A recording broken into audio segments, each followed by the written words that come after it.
Seperti kita ketahui bersama bahwa COVID-19 telah merubah dunia ya. Jadi kalau kita lihat hampir keseluruhan dari tata kehidupan kita berubah hampir sama sekali menjadi sesuatu yang baru dibandingkan dengan beberapa tahun yang lalu. No standing anytime, no socializing anytime. Semua orang sekarang semakin takut jika berada dalam kondisi berdekatan dengan orang lain dan selalu kalau kita bilang parno ya seperti itu. Dan juga pada akhirnya ini membuat paradigma baru dan kadang-kadang membuat hidup kita menjadi lebih baik dalam arti kesehatan, akan tetapi konteks sosial menjadi semakin berkendala. Next. Bisa lanjut? Nah, ya, baik. Nah, dari sisi kacamata kami dari Microsoft, kami melihat bahwa kondisi ini menjadikan sesuatu hal yang semakin relevan, di mana dalam misi kami mencoba untuk mengenable setiap individu di dunia ini untuk bisa melakukan hal dan lebih. Dan kita sadari bahwa tidak ada satu organisasi yang tidak yang bisa melakukan perubahan tanpa dibantu organisasi lain. Jadi bentuk kolaborasi baik antara private dan public sector ini menjadi sangat penting untuk bisa mengubah kondisi yang kurang menguntungkan ini menjadi sesuatu yang sangat baik. Ini adalah sebuah prinsip yang disampaikan oleh CEO kami, Satya Nadella. Next. Dan kalau kita lihat tadi Pak Setiaji sudah menyampaikan juga beberapa konteks terkait dengan tantangan ya, dan beliau menyampaikan bagaimana di dalam konteks Provinsi Jawa Barat telah melakukan berbagai inovasi. Izinkan saya sharing terkait sesuatu yang lebih generik terkait bagaimana bisnis ya, kami melihat bahwa organisasi baik itu Jawa Barat maupun juga rekan-rekan pebisnis lainnya sebagai suatu entiti yang unik. Dan IT ini memiliki tantangan besar ketika kita berhadapan dengan COVID-19. Jadi yang pertama bicara soal new digital business models. Jadi secara tidak sadar dalam 2 tahun terakhir ini kita semakin berubah ya pola hidup kita, semakin sering melakukan interaksi dengan layanan digital dan secara terus-menerus mencoba melakukan berbagai inovasi untuk membuat kita semakin bisa mengoptimalkan kondisi yang kita hadapi saat ini dalam kondisi COVID-19.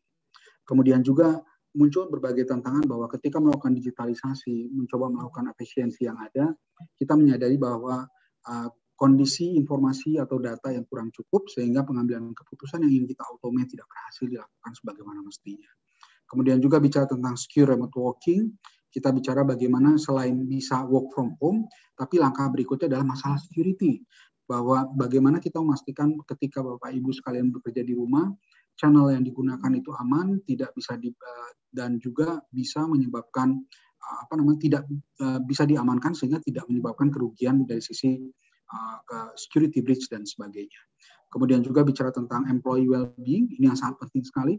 Kadang-kadang masalah kita ketika kita bicara work from home atau juga flexible work hours ini adalah kadang-kadang kita tidak sadar dari duduk jam 8 pagi sampai jam 5 ternyata waktunya sudah habis karena demikian banyak aktivitas online yang dilakukan. Dan bahkan seringkali kita harus melakukan meeting yang berbarengan ya 2 atau 3 kali.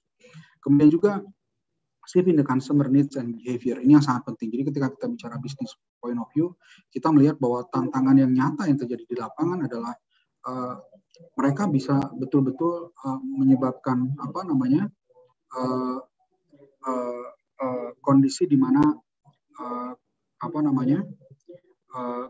mereka sudah terbiasa melakukan transaksi online dan sekarang sudah mulai meninggalkan transaksi praktis yang bersifat tradisional. Kemudian hal yang menarik lain adalah time dan resource constraint dan juga tentang evolving professional challenge dan economic recovery. Ini kondisi yang betul-betul yang kita hadapi saat ini. Dan next, Pak. Baik. Dan dalam kondisi kita bicara tentang priority dari sisi COVID-19, ketika kita bicara tentang organisasi pemerintahan, setidaknya kita melihat ada beberapa poin yang menjadi prioritas ya. Jadi bagaimana caranya kita deliver no touch citizen services seperti yang tadi disampaikan oleh Pak Setiaji, berbagai macam solusi sudah dibangun di pemerintahan Jawa Barat. Demikian juga bicara tentang insight driven resiliency terkait dengan business continuity. Jadi pengembangan common center, kemudian pengembangan berbagai teknologi yang didukung dengan struktur yang resilience, ini akan memberikan experience terbaik bagi masyarakat. Kemudian juga Stable supply chain ini sangat penting sekali. Bagaimana memanfaatkan teknologi untuk memastikan bahwa setiap kebutuhan di lapangan, baik itu pangan, sandang, dan sebagainya terpenuhi. Kemudian strengthening IT infrastructure, enable remote working, dan juga embrace digital experience. Jadi Jabar Digital betul-betul sudah menunjukkan hal ini. Kemudian automate proses, jadi bagaimana caranya beberapa hal yang tadinya manual, tanda tangan basah, dan juga beberapa proses yang memerlukan tatap muka, itu bisa dimaksimalkan. Kemudian recovery ekonomi, ini bicara soal bagaimana berbagai stimulus sosial dilakukan dan stimulus ekonomi dilakukan untuk bisa mereduce efisiensi di sini. Kemudian enhance cross-sector multi-agency collaboration, kemudian juga bicara tentang healthcare operation, juga bicara tentang learning opportunity dan public safety. Jadi ini adalah hal-hal yang kita hadapi saat ini dan betul-betul menjadi satu hal yang kami lihat menjadi suatu prioritas dalam pemerintahan. Next, Mas. Ya. Dan ini intinya kita bicara soal social distancing, traceability, remote working, multi-agency collaboration, dan juga bicara tentang business continuity. Next. Baik.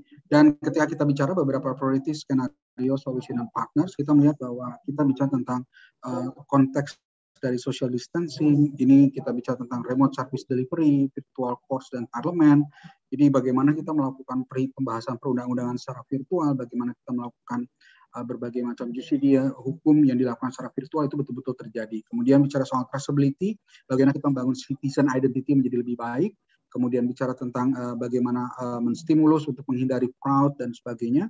Dan juga bicara tentang multi-agency collaboration, kita bicara tentang collaboration yang secure dan bagaimana membangun komunikasi yang berkelanjutan untuk masing-masing entitas bisnis yang ada. Kemudian juga bicara tentang business continuity, kita bicara tentang outbreak monitoring atau fraud prevention. Next. Dan ini apresiasi kami juga luar biasa sekali tadi mendengar paparan dari Pak Setiaji, berbagai macam inisiatif dan strong formation saya lihat bicara tentang adaptive, dynamic, responsive, serta bicara tentang service oriented, dan tiga hal lain bicara tentang data decision support, digitalisasi, dan juga improving system life and technology. Ini sangat luar biasa sekali saya rasa. Sekali lagi selamat untuk Pemda Jabar. Next. Dan kalau kita lihat apa yang sudah kami lakukan juga dari sisi Microsoft untuk melihat dari sisi skala nasional, ini beberapa cara kami memanfaatkan data. Jadi ketika kita bicara pre-work card programs, kami bersama dengan LinkedIn kita membuat suatu program yang membantu untuk memberikan edukasi kepada beberapa peserta dari program prakerja, dan pada akhirnya adalah membantu untuk mendevelop beberapa soft skill yang dibutuhkan dan relevan di market. Next. Kemudian yang kita lihat juga berikutnya adalah ketika kita bekerjasama dengan Ministry of Education, ini bicara tentang remote learning, ya, jadi pemanfaatan beberapa teknologi Microsoft untuk membantu interaksi dengan tenaga pendidik dan juga peserta didik, yang pada akhirnya akan membantu proses efisiensi dari distance learning atau e-learning. Baik, next, Mas. Kemudian ini yang kita lakukan juga di luar negeri sebagai gambaran. Jadi kita menggunakan chatbot teknologi di Ministry of Health di Singapura untuk membantu proses triage jika terjadi satu kondisi terkait dengan COVID-19. Jadi beberapa pertanyaan mendasar, beberapa inquiry yang umum ditanyakan, ini semua disediakan dalam bentuk chatbot. Next. Nah, kemudian juga ini yang kita lakukan di National Promotion Agency di South Korea. Kita menggunakan AI, teknologi platform yang digunakan bersama-sama dengan ekosistem dan juga teman-teman dari inovator seperti halnya yang dilakukan di Jabar Digital, di mana kami memanfaatkan teknologi platform kami untuk mendeliver capability AI dan pada akhirnya membantu menciptakan berbagai macam inovasi di tingkat nasional seperti itu. Next.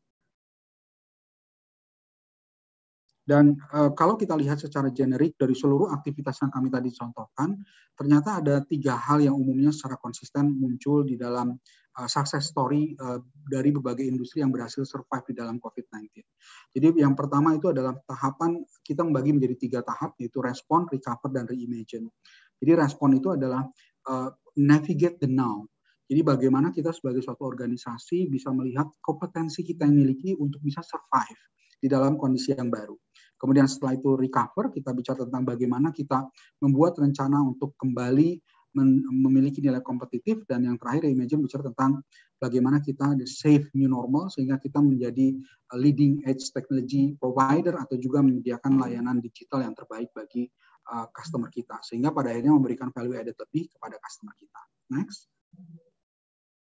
Dan ketika kita bicara navigating no, ini beberapa hal yang kami rekomendasikan kepada rekan-rekan sekalian. Pertama adalah bagaimana kita memastikan bahwa setiap sumber daya manusia yang kita miliki itu bekerja dengan sebaik-baiknya. Kemudian memastikan business continuity dengan melakukan beberapa virtualisasi teknologi, pemanfaatan cloud, data, dan sebagainya. Karena jika kita bicara infrastruktur, pemanfaatan data center, dan sebagainya, ini membuat effort kita untuk memanage cukup berat, tapi dengan memanfaatkan beberapa teknologi seperti cloud dan juga set service lainnya akan membantu proses ini menjadi lebih mudah dipahami. Kemudian juga enabling secure remote work, dan terakhir adalah digitizing proses dan juga delivery insight, remote selling, dan service environment. Jadi bagaimana kita membawa digitalisasi proses yang merubah paradigma kita memberikan layanan kepada customer kita. Itu adalah 4 tahapan yang membuat kita bisa menjadi relevan dan survive dalam kondisi saat ini. Next.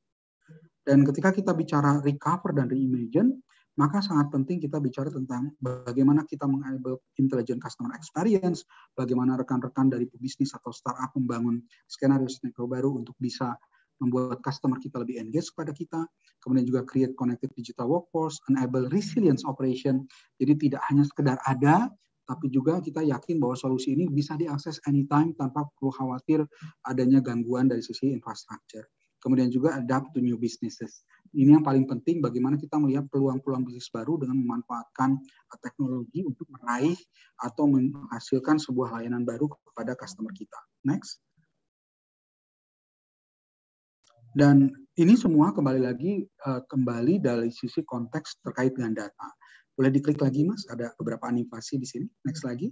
Jadi hal ini mulai dari kita bicara tentang data, dan ketika kita bicara bagaimana bisa melakukan perbaikan dari sisi cara kita engage dan customer, optimize operation, dan sebagainya, ini semua beralih dari sisi data dan intelligence. Dan ini yang menjadi sumber awal bagaimana kita bisa melakukan action yang terkoordinasi untuk bisa melakukan inovasi ke depannya. Next. Nah, ini ya yang kita lihat. Jadi sekali lagi ketika kita bicara tentang inovasi, yang paling penting yang harus kita lihat adalah bagaimana kita memanfaatkan data dan teknologi intelligence untuk bisa memahami apa yang terjadi situasi di lapangan, dan pada akhirnya kita memberikan inovasi tambahan sesuai dengan kapasitas informasi yang kita miliki. Next. Dan terakhir yang pasti adalah kami sangat rekomendasikan untuk melihat bagaimana kita memanfaatkan modern infrastructure untuk bisa adapt dan juga bisa menjadi sesuatu hal yang lebih baik lagi. Thrive ya, enable secure productivity, automate processes, dan juga kita bicara tentang improve business agility, dan juga bagaimana kita membuat atau mengangkat potensi dari data yang kita miliki. Next. Dan sekali lagi terakhir adalah yang paling penting, jangan lupakan ketika kita mulai memasukkan teknologi digital, masalah security menjadi sangat penting sekali. Ini yang harus sangat-sangat diperhatikan pada saat melakukan inovasi ke depan. Jadi bicara tentang strengthening the security, bagaimana kita menjaga identity management kita, dan juga tetap compliance dengan kebutuhan di market. Next. Dan juga bicara tentang capability dari sisi data center, bagaimana kita bisa mengoptimize cost, dan juga bicara tentang security consolidation. Next. Dan terakhir, ini yang sangat penting ingin saya sampaikan, bahwa ketika kita membangun sebuah inovasi dan teknologi yang baru, maka kita bicara tentang membuat suatu proses yang kontinu dari membuat create vision, mendesain journey dari solusi kita, build solution, kemudian juga membuat provide support yang terbaik, dan pada akhirnya adalah membuild digital capability. Saya rasa ini adalah slide terakhir yang ingin saya sampaikan kepada rekan-rekan sekalian, jadi melengkapi apa yang disampaikan oleh Pak Setiaji tentang bagaimana pemerintah Jabar melakukan inovasi. Yang ingin saya sampaikan di sini adalah sangat penting untuk mengapresiasi bagaimana melakukan secure kolaborasi, bagaimana memanfaatkan teknologi cloud, data, dan AI untuk membangun berbagai macam solusi kapabilitas yang baru, yang pastinya menghasilkan yang kita sebut sebagai resilience dari sisi bisnis. Ini yang kami ingin berikan sebagai satu prosesi tambahan dalam diskusi hari ini. Terima kasih. Saya serahkan kembali kepada moderator.